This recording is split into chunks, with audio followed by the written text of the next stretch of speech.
Welcome back, everyone. Ready for another deep dive? Today, we're heading to West Africa. Sounds fascinating. It is, really. We're going to be looking at West Africa before and after the arrival of Islam. Oh, interesting. A major turning point for the region. Exactly. And to guide us through this journey, we have some Islamic Empire's notes right here. Should be pretty insightful. Looking forward to it. Me too.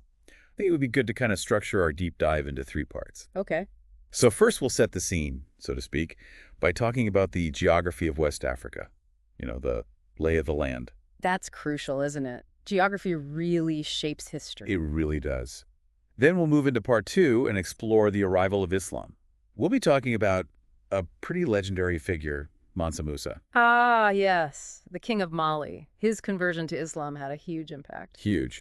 And finally, for part three, we'll compare and contrast pre-Islamic West Africa with what it looked like after Islam's arrival. Sounds like a plan. Let's dive in. Okay, so part one, geography. It's easy to think of Africa as, well, just one big thing. But West Africa actually has some pretty diverse environments. It's not all just, savanna. Oh, absolutely. You've got to think of it as almost three distinct zones. You have the Sahara in the north, Oh, yeah, of course, the Sahara. a vast, hot, and dry desert, a sea of sand.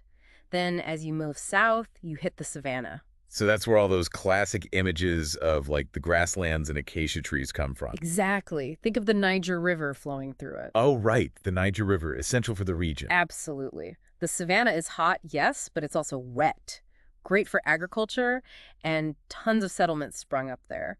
And then you have the third zone, the rainforest. Okay, so in the south. Yeah, and it's totally different from the desert and the savanna. How so? Well, it's hot, like the other two, but extremely wet. Yeah. Dense forests, incredible biodiversity, really unique. Wow, three completely different environments all in one region. That must have had a huge influence on how West African societies developed. Oh, without a doubt. Different resources, different ways of life, different trade networks, it's all connected. Fascinating. So let's move on to part two, the arrival of Islam. And I think we've got to start with Mansa Musa. Yeah, he's kind of the poster child for this period. Totally. I mean, this guy was the king of Mali and supposedly incredibly wealthy. Oh, fabulously wealthy. But what really made him such a pivotal figure? Well, his conversion to Islam was a turning point. Like a domino effect. Yeah, exactly. Here you have this powerful ruler embracing Islam. That sends a strong message. Yeah, I can see how that would influence people. Oh, it had ripple effects throughout the region on trade, on governance, on daily life. Right.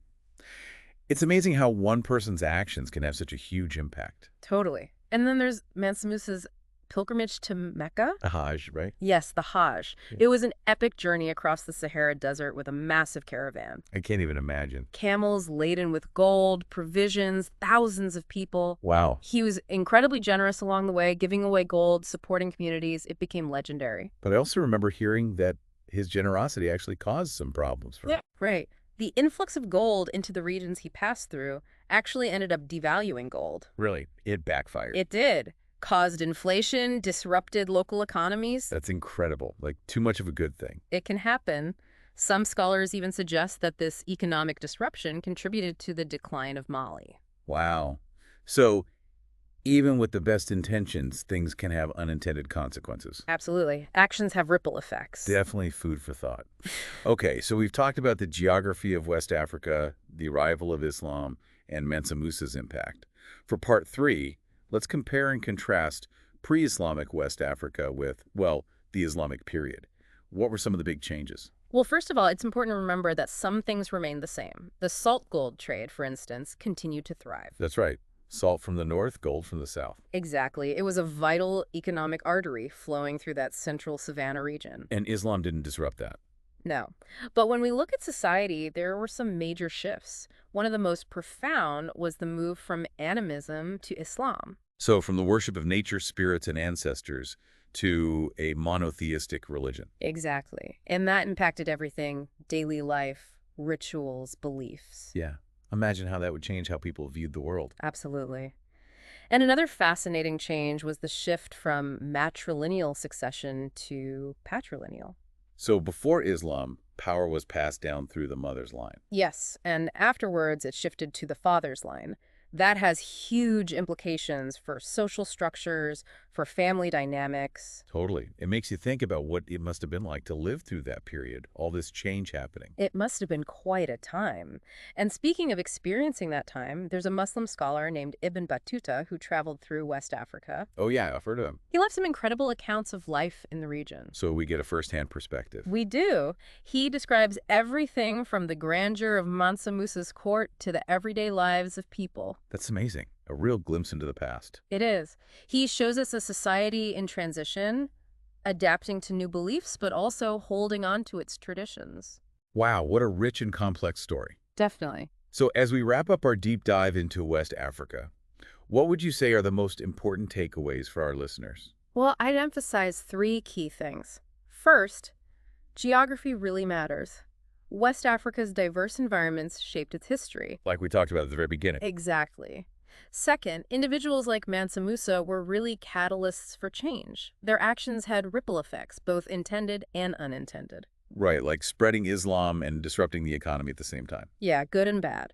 And finally, it's important to remember that change doesn't happen overnight. Even with the arrival of Islam, there was this blending of old and new. A real mix of continuity and change. Exactly. It's a fascinating process to explore. It really is. And before we go, I'd love to leave our listeners with something to ponder. Imagine yourself traveling back in time to West Africa during this pivotal era. What aspect of life would you be most curious to experience firsthand? The bustling markets, the religious practices, maybe even a glimpse of Mansa Musa's legendary caravan. It's a period bursting with stories just waiting to be discovered. Thanks for joining us on this deep dive. My pleasure. See you next time.